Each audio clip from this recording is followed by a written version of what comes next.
Assalamualaikum warahmatullahi wabarakatuh. Hello guys, let me introduce myself. My name is Ahmad Diva Ihsanul Arif, and here I'm not alone. I'm with my partner, there is Andika, Raihan, Raka, Salma, and Safina. In this video, we want to present it about structure and organization of an article. And let's start it with the first, that is Mr. Raihan. Time is yours. The title. The title of the paper will be read more than any other part. Judul dalam sebuah teks akan lebih sering dibaca dibanding bagian-bagian lain dari teks. The way in which a paper is browsed by readers is in the order. Jadi urutan-urutan yang akan dibaca oleh para pembaca yaitu pertama title, and then abstract, and then results, tables and figures, and then the last is full paper. Jadi judul akan selalu menjadi yang pertama untuk dibaca oleh para pembaca. Therefore, the title is an extremely important component of the paper. Oleh karena itu, judul adalah sebagian yang sangat-sangat penting untuk sebuah teks. A good title will attract readers who might not otherwise read the paper and may help future researchers find important information. Oleh karena itu, judul yang bagus, judul menarik akan benar-benar menarik para pembaca. Meskipun para pembaca belum membaca teks, untuk menarik mereka untuk membaca dan bisa membantu penelitian untuk kedepannya untuk mengambil informasi-informasi yang penting.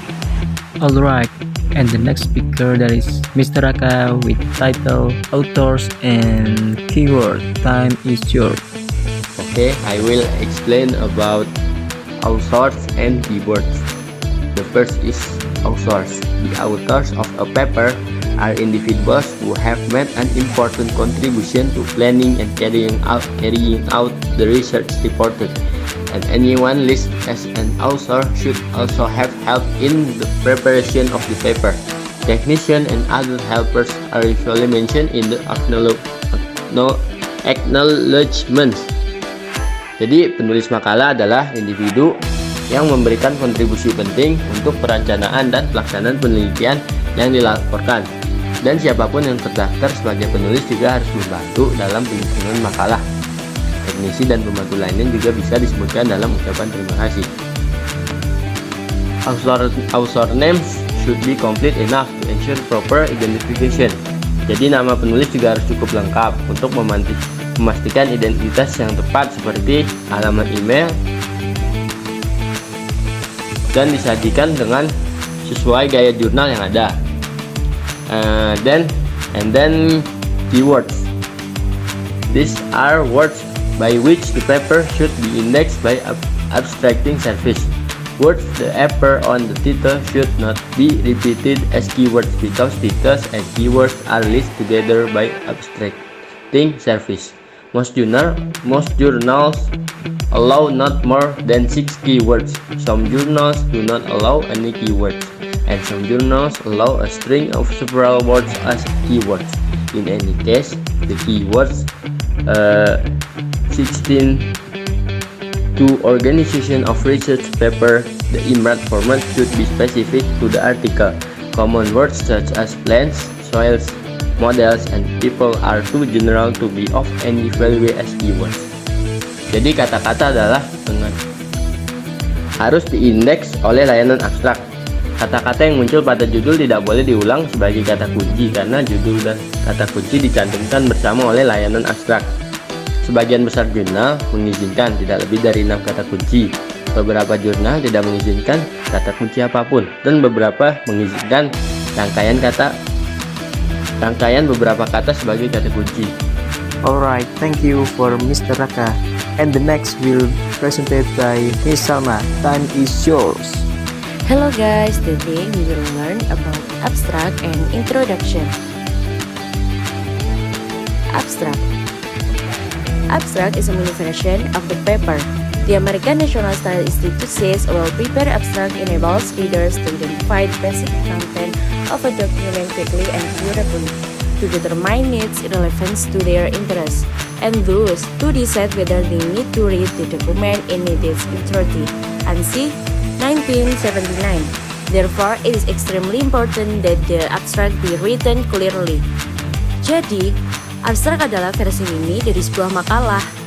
American National Standard Institute mengatakan, sebuah abstrak yang dipersiapkan dengan baik memungkinkan pembaca untuk mengidentifikasi isi dasar di sebuah dokumen dengan cepat dan akurat.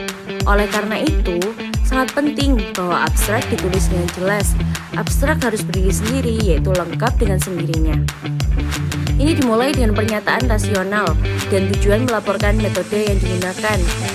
Dalam abstrak, pernyataan yang mengacu pada pemikiran dan pendahuluan, interpretasi hasil, dan kesimpulan dalam bentuk waktu sekarang.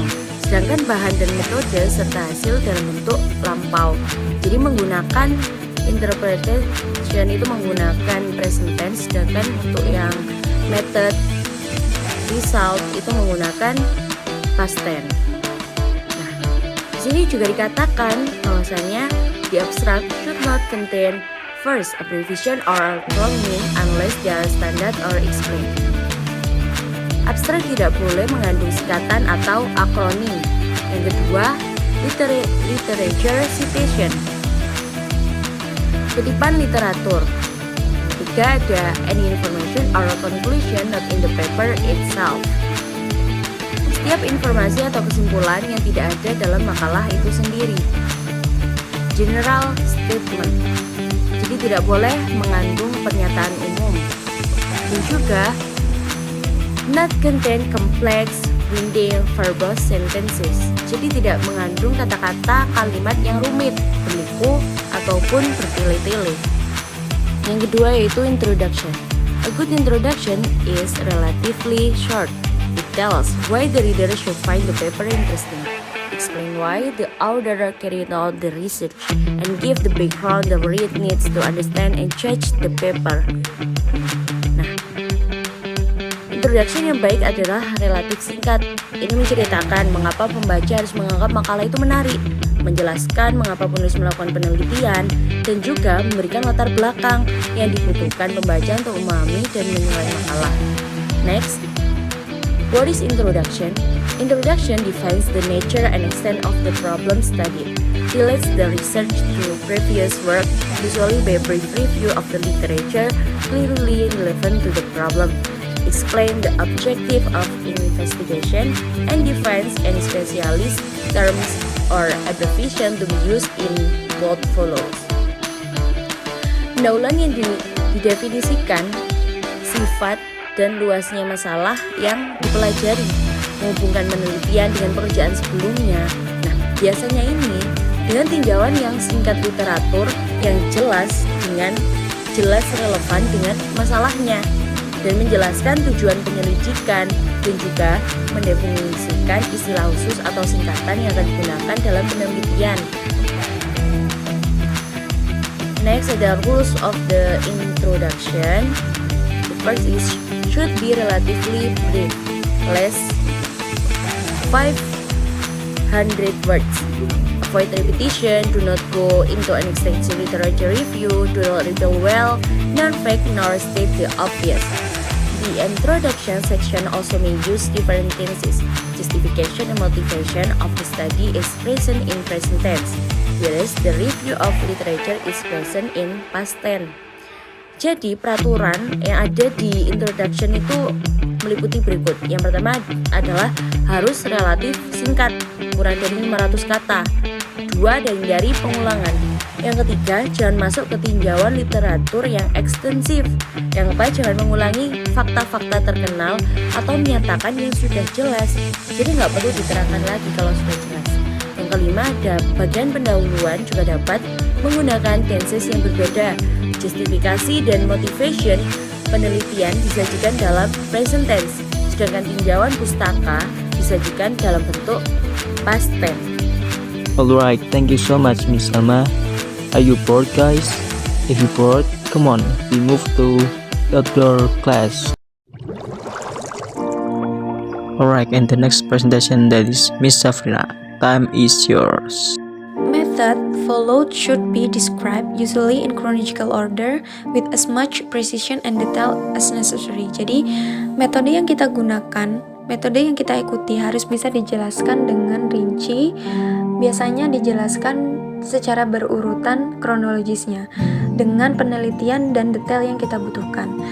If the method is new, it should be described in detail. Do not include excessive description of common produce.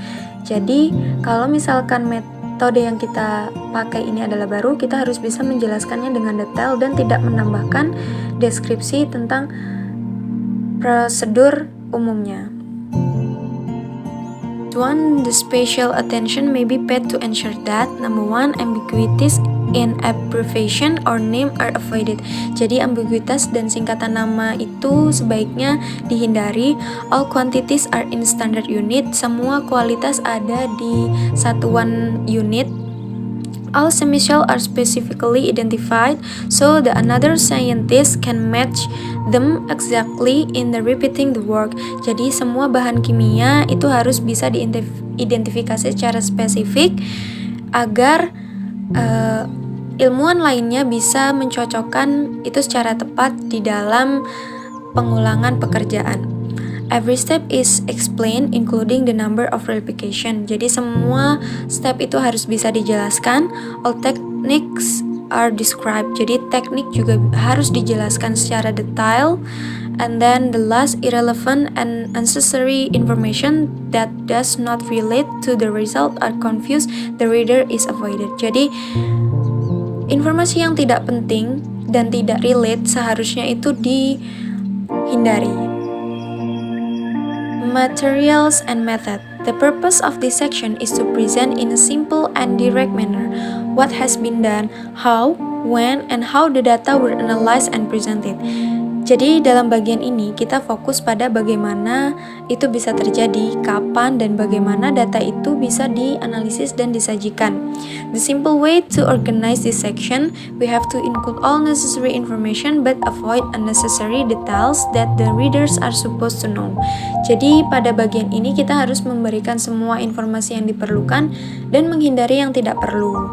The section should include the following, though not necessary in this order. Number 1, description of the study location. Jadi kita harus menjelaskan tempat penelitian. Number 2, design of the experiment. Kita harus bisa merancang eksperimen. Number 3, plants and animals involved with extra description. Jika penelitian kita menggunakan tumbuhan atau hewan, kita harus menjelaskan secara spesifik.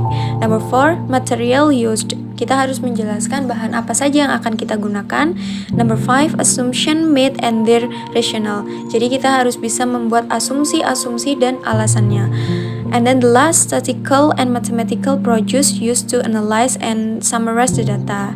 Jadi kita menggunakan prosedur statistika dan matematika untuk menganalisis dan meringkas data tersebut. Okay, thank you, Miss Safrina. And the next material, that is result and discussion, will explain by Mr. Andika. Time is yours. Result. This section presents the new knowledge. Therefore, it is the core of the paper. Note that the introduction, materials and methods sections are needed and designed to say why and how the authors arrived at what is presented in this section, the meaning of which will then be explained in the discussion section. Jadi, bagian ini menjelaskan tentang hasil yang kita dapatkan setelah melalui proses introduction, material, and method. Result atau hasil adalah inti dari tulisan kita. Dapat diperhatikan bahwa bagian introduction, materials, and method diperlukan dan dirancang untuk mengatakan mengapa dan bagaimana penulis sampai pada apa yang disajikan di sini, yang selanjutnya akan dijelaskan pengertiannya pada bagian pembahasan. Jadi, sebaiknya bagian result disajikan dengan cara yang benar-benar jelas, tidak lebih dan tidak kurang. Biasanya, membaca bagian hasil akan lebih mudah jika disajikan dalam urutan yang sama seperti tujuan yang disajikan dalam pendahuluan. Some guidelines on presenting the result are given below. Present the result simply and clearly. Report only representative data rather than endlessly repetitive data. Do not report large masses of data. Reduce them to statistically analyzed summary form. Next is discussion. This is the section where the authors explain meanings and implications of the result. The section pulls everything together and shows the importance and value of the work. Therefore, this is the most innovative and difficult part of the paper to write. Dalam bagian ini, keterampilan penulis dalam menafsirkan hasil berdasarkan fakta yang diketahui dan menggunakan hasil sebagai bukti untuk penjelasan haruslah menarik dan membangkitkan antusiasme pembaca.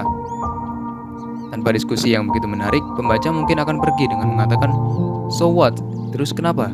dan beralih ke makalah lain yang lebih menarik. So, a good discussion should not repeat what has already been said in the review of literature, relate the results to the questions that were set out in the introduction, explain the theoretical background of the observed results, deal with only the results reported in the study, state conclusion with evidence for each. Alright, thank you for Mr. Dika. And the last presentation that is from Mr. Raihan. Time is yours. And then references.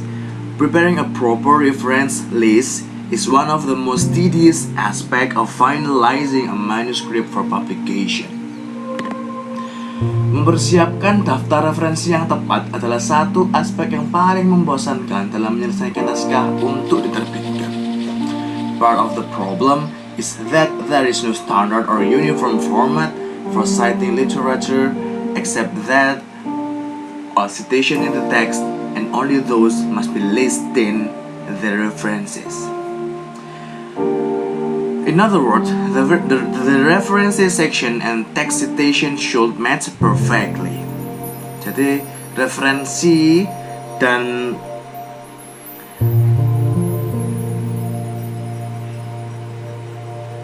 kutipan teks harus cocok dengan sempurna. Dan berikut ini adalah tips-tips untuk menulis referensi. Di antaranya common styles of literature citation. References in biological and natural resource science are presented in one of the three common styles. The first is name and year system.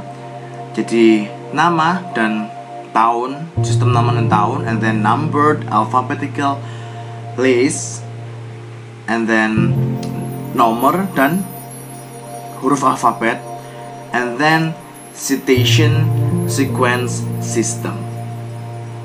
Dan yang terakhir adalah sistem urutan kutipan. There is the tips to write down the references. Alright, thank you Mr. Rehan. And that's all presentation from group 1 and 2. And I'm Ahmad Difa Ihsanul Arif, and thank you for your nice attention. The last I say, wassalamualaikum warahmatullahi wabarakatuh. See you.